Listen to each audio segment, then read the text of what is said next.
Hi, I'm Mark Poveromo and welcome to Your Dog's Health. Nutrition is the foundation to all of our dog's health.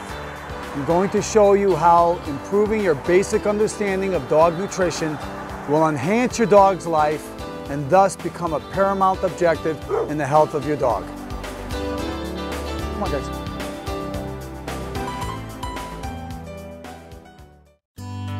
Lisa has been a customer of mine for over 2 years now. Her dog situation is one of hundreds I've been exposed to over the years. But the intensity of her dog's reactions to my diet really sets this story apart. Lily was a mess when we brought her home from the dog pound. We brought her home and we stuck her in the bathtub to wash away all the crud. And we realized she was just covered with little scabs. Her ears were full of fluid. She had a big sore on her chest. Her eyes were watery, you name it. She had cruddy lips. We washed all that away and we took her downstairs to try to feed her. We figured she must be hungry. She seemed to be hungry, but when I took the bowl of food and put it in front of her, she got weird, she got funny. She had a little sad look on her face, like she didn't want to eat. But she went to the bowl and she ate down the food.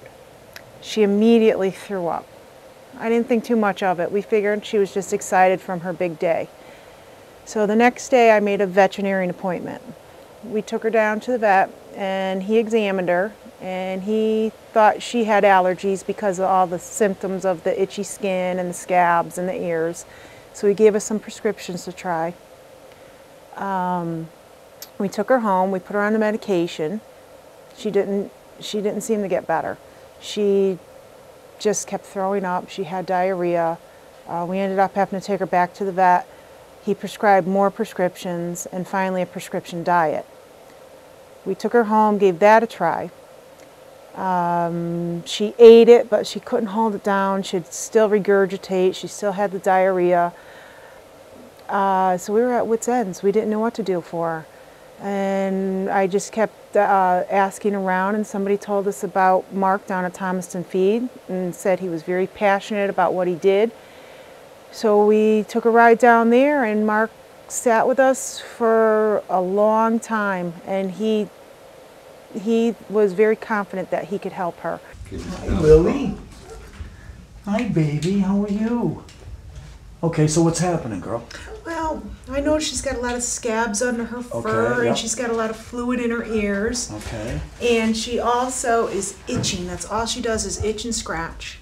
But her biggest problem is whenever I feed her, she vomits. Okay. And she can't hold her food down. Okay.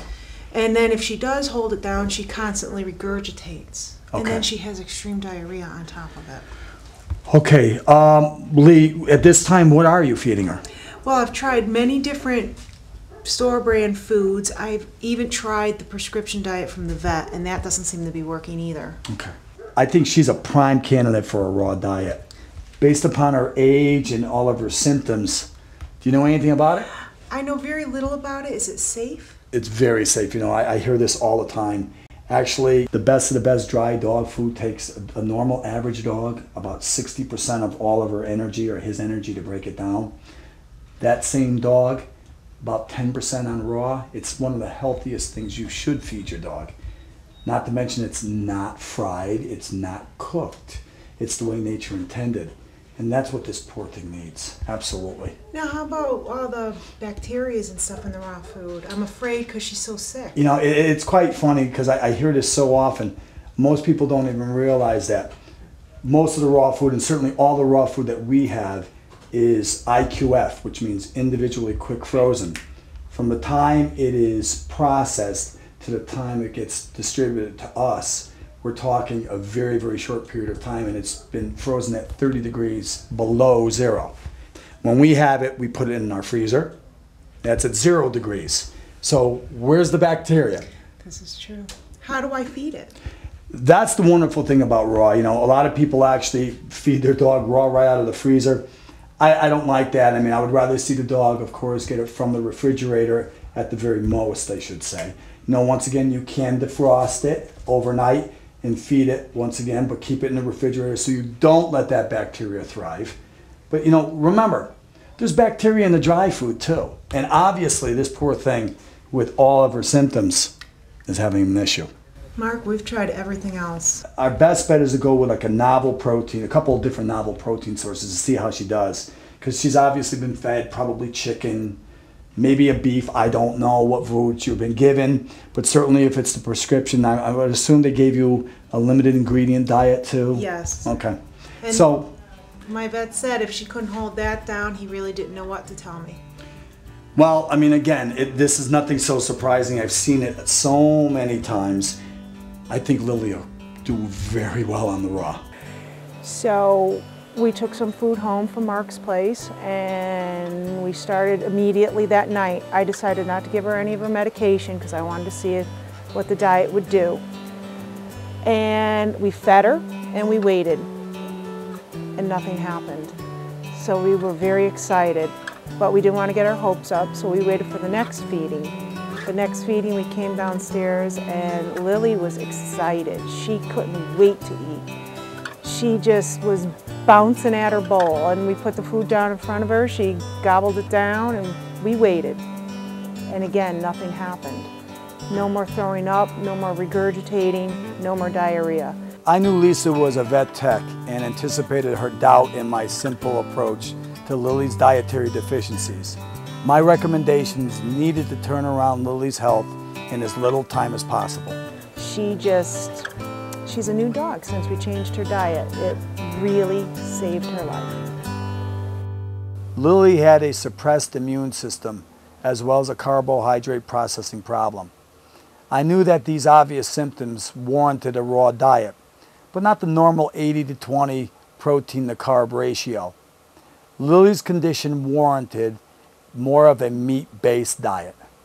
Mark, how are you? I couldn't wait to bring Lily down. Good to see you, bud.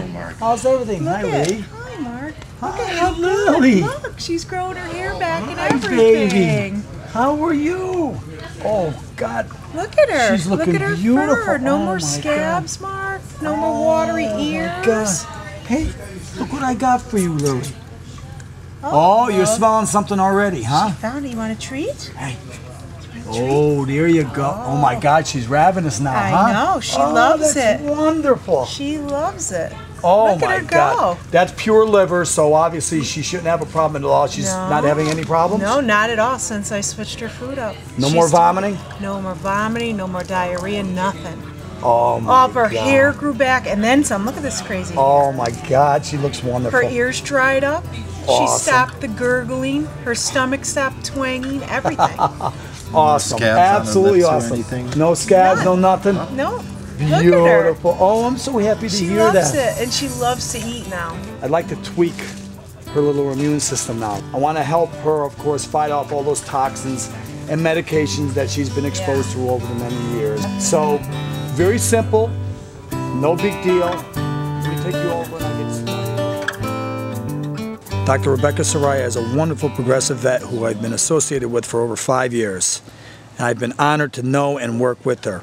She is the template for the future of veterinary care. So as a veterinarian, I think veterinary care is essential to animal health, both from an emergency standpoint, surgical standpoint, and medical standpoint.